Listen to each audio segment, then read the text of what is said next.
Charles Bronson, an iconic legend of the 1960s, 70s, and 80s culture. The only man in Hollywood's history who looks like he was born at the age of 45 and carved out of a single piece of petrified wood. Yeah, his later career might have descended into a series of increasingly absurd sequels, but at his peak, he didn't just play tough guys. He looked like he'd been forged in a coal mine and came out a diamond. He was a man of a few words with maximum impact, a silent predator who moved with the casual grace of a shark in a trench coat. And since we seem to be living in an era where everyone is offended by everything, it's about time we revisit the movie that gave the middle finger to polite society. And well, here it is, 1974's Death Wish. Back when it was released, the critics absolutely hated it. They called it irresponsible, fascist, and dangerous. But audiences, they loved it. It was a massive hit that touched a nerve in society that was rapidly falling apart.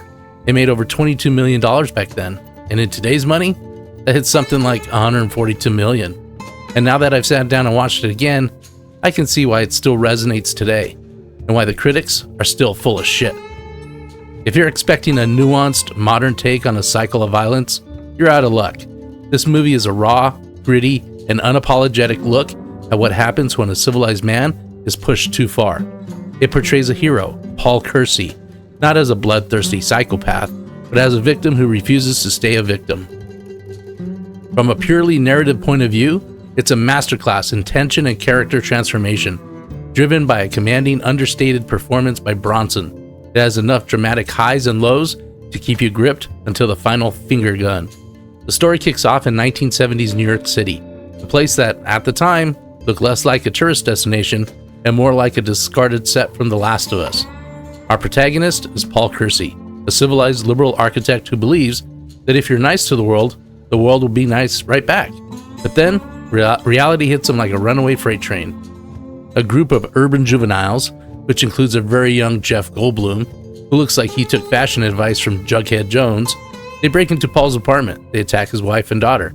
In a scene that's genuinely horrific and devoid of any Hollywood gloss, it's raw, it's ugly, and it changes Paul forever. Naturally, the police are about as useful as a screen door on a submarine. They shrug their shoulders and tell him that's just life in the big city. Paul realizes the system he trusted is broken. After a work trip to Arizona, he's gifted a .32 Colt revolver, so he decides to take up a new hobby.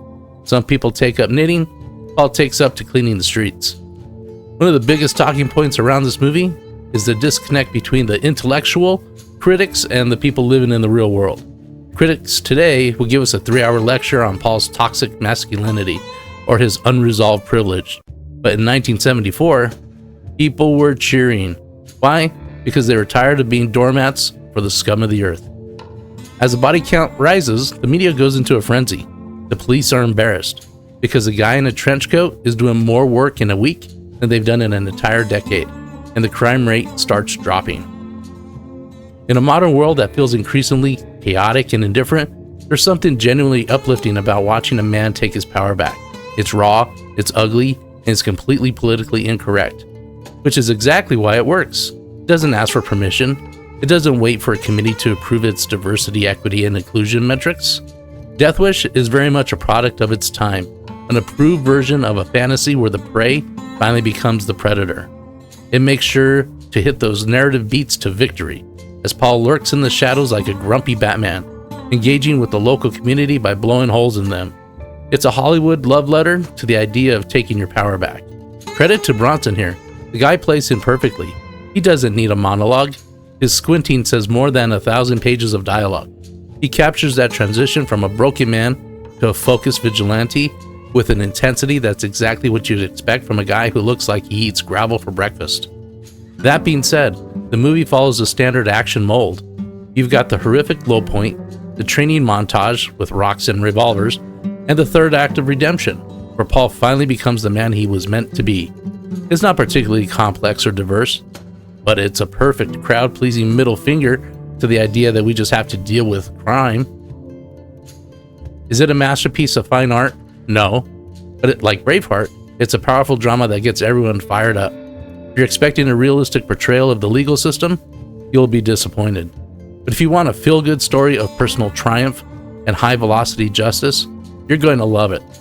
In a modern world that feels increasingly chaotic, There's something genuinely uplifting about watching a man stop waiting for permission and just get the job done. This movie has something most modern movies lack: balls. So if you're feeling down, if you're feeling like the world is pushing you around, put on Death Wish. Watch Charles Bronson squint his way to a safer neighborhood. It'll warm your heart. Or at least, it'll remind you that a good mustache and a solid revolver can solve a surprising amount of life's problems. There, I've said my piece. Go find somebody else to bother. I've got some drinking to do.